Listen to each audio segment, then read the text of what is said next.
Speaking about amazing, now Orange County registered columnist for OC Outdoors, David Whiting, he has a story about an amazing story. It's about a father and son from Orange County who are trying to climb the highest mountains on the 7 continents. Documenting their latest climb as registered columnist for OC Outdoors, David Whiting, at it again. David, how are you? And talk about this father-son team.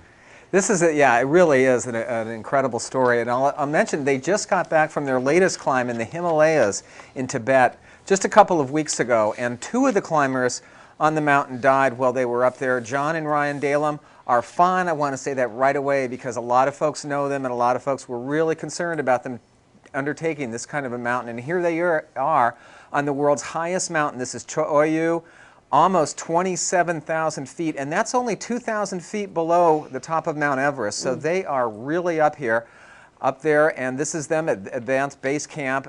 Here they are going up the mountain, just an incredible sight. You can see the Tibetan Plateau before them and the rest of the Himalayas right there. It's really, really an amazing feat. This was 52 days. This fellow here standing up, unfortunately, he was one of the climbers who died. He's a Slovenian climber who was also sponsored by the Slovenian government. This guy climbed all the major peaks in the Alps in a consecutive 102 days with 84 peaks. He really knows what he was doing, and it tells you, it speaks to the danger of these kinds of climbs. Wow. What happened on the mountain that caused the deaths from what you understand? Well, here you can see Ryan Dalem, as a matter of fact, descending the cliff right where this fellow, the professional climber, happened to fall.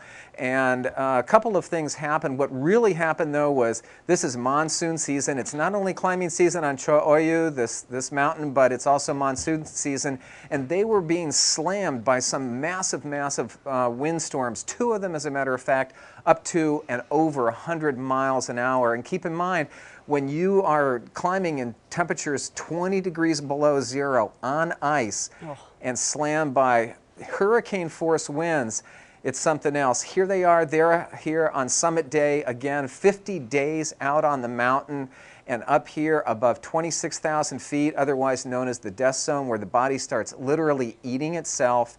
And they are up there right at the top. This is John Dalem, and behind him you could see just for a second there Mount Everest in the background. And these are tough conditions to shoot in. You can't believe how cold it is. You can't believe you can't breathe very much. But they made it up, and they made it all the way back down, and they are fine now. Now, David, I've never heard of Cho-Oyu. You said it's 15 miles from Everest? It is, yes. It's 15 miles just north of Everest in that Himalayan area where most of the major peaks are. There's 14 peaks over 8,000 feet, and this is the 6th highest of them all in the world. So not a lot of known, very well known in the climbing community, of course.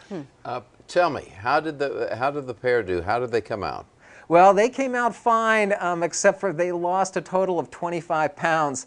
And while many of us wouldn't mind losing a little bit of weight, keep in mind John Dalem and Ryan Dalem, when they were up there, John's 65 and Ryan's 38 years old. John, I'll mention, also is former retired principal at a number of high schools in the Anaheim Unified School District, very big in CIF, which oversees high school sports, of course. Former wrestling coach. Ryan is director of admission and financial aid at St. Margaret's in San Clemente.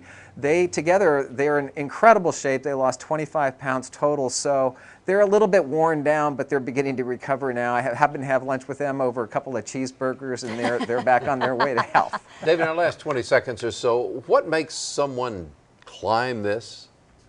Well, it's for really I like to say quickly, it's to feed your soul, it's the challenge, and to experience the beauty of the natural world. It really is an astonishing feat.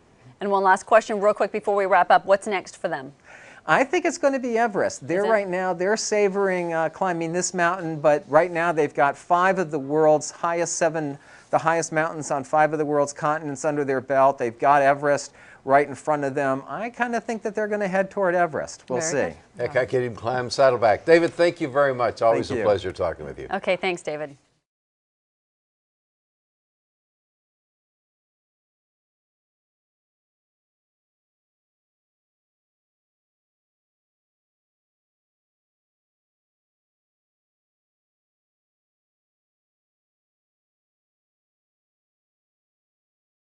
The Automobile Club of Southern California says lower demand and a decline in the price of crude oil are contributing to the steady drop. It seems the cheapest gas is in Fullerton for $3.09 a gallon, and the most expensive can be found in San Juan Capistrano for $3.59.